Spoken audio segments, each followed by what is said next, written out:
Hello, स्वागत आहे तुमचं माझ्या यूट्यूब चॅनलमध्ये. तर आज बनवणार आहे आपण वांग्याचं भरीत, पण जरा वेगळ्या पद्धतीने. त्यासाठी मी 5 ते 6 वांगे घेतलेले आहे.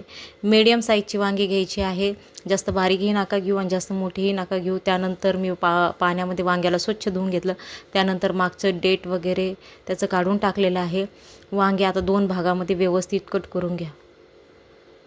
त्यानंतर गॅस चालू करा, गॅसवर ठेवा तवा, तव्यात टाका तेल. तेल तापलं की त्यामध्ये टाकूया आपली वांगी आता झाकण लावून मस्त आपल्या तेलामध्ये फ्राय करून शिजवून घ्यायचं आहे.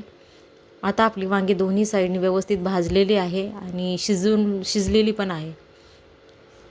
त्यानंतर आता वांग्यांना आपण काढून घेऊया. तुम्ही बघू शकता आपले वांगे आता शिजलेले आहेत.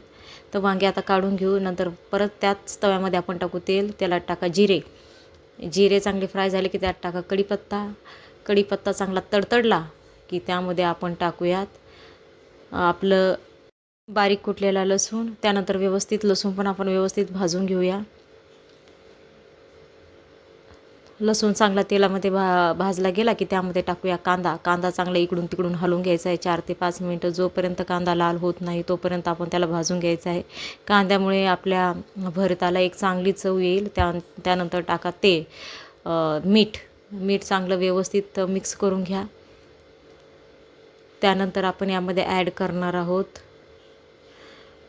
आपलं चवीनुसार तिखट.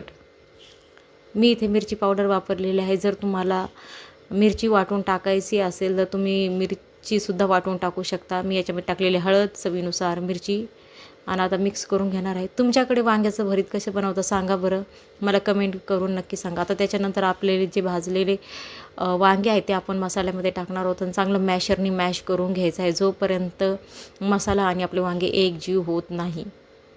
तुम्ही बघू शकता मॅशरने आता व्यवस्थित मी मॅश करून घेतलेलं आहे. हे वांग्याचं भरीत खायला खूप छान लागतं आणि एकदम झणझणीत लागतं. भाकरीबरोबर तुम्ही याचा आस्वाद घेऊ शकता.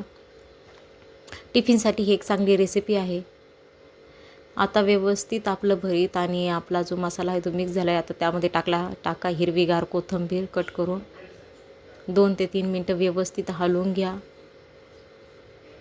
तुम्ही बाजरीच्या भाकरीबरोबर, ज्वारीच्या भाकरीबरोबर किंवा नाचणीच्या भाकरीबरोबर हे भरीत खाऊ शकता. अगदी भन्नाट हे भरीत लागतं. जरा वेगळी रेसिपी आहे. तुम्ही एकदा नक्की ट्राय करून